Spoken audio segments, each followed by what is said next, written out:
इतना दिमाग तो है हमारे पास कि जैसे भगवान के नाम पर, ईश्वर के नाम पर तो सारी दुकानें खोली जा रही हैं। तमाम जगहों पर, शहरों में अलग अलग जो है भगवान बना दिए गए हैं, यानी कितने भगवान बना दिए गए हैं, यानी कितने ईश्वर बना दिए गए हैं। जबकि ये हमको ज्ञात है कि भगवान एक ही होता है, ईश्वर एक ही होता है।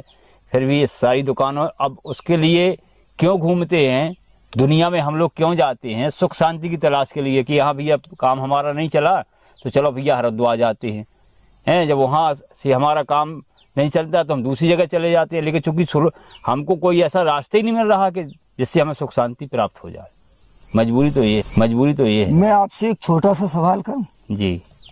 आपने बड़ी अच्छी बात कही।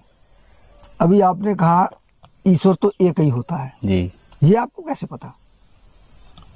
ये सुनते आए हैं कि ईश्वर एक ही होता है, परमात्मा एक ही होता है, सबका एक ही होता है।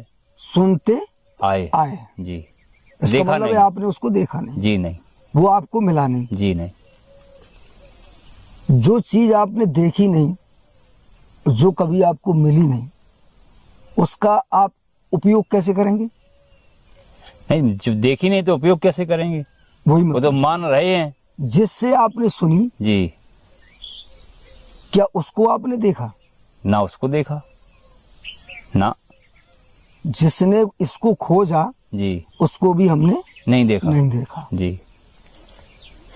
लेकिन एक चीज आपने जरूर देखी, वो भी हमने नहीं देखा। जी। लेकिन एक चीज आपने जरूर देखी होगी जी, कि ईश्वर के नाम से व्यापार बढ़ेगा जब का चलता है। जी। वर्तमान समय में बात थोड़ा कड़वी है। जी। व्यापार की तो छोड़ो, भारत की तो सरकार ईश्वर के नाम से चलती है। बिल्कुल चलती है। त्रेता में राम का शासन हो न हो, पर हिंदुस्तान में वर्तमान में तो राम का शासन है, इसमें तो संदेह नहीं है। आज तो सरकार राम ही के नाम पे बनी है। हाँ, राम के नाम पे बनी है ना? बनी है।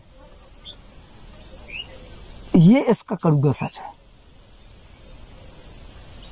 पर जो चीज आपने नहीं देखी यार, उसके पीछे भागने से अच्छा है जो चीज आपने देखी उसके पीछे भाग लीजिए। आपको जरूरत उसकी, भगवान की है या नहीं, ये मुझे नहीं पता, ये आपकी आवश्यकता है। मैं अपने जीवन में देखता हूं यार कि मुझे जरूरत है आपकी।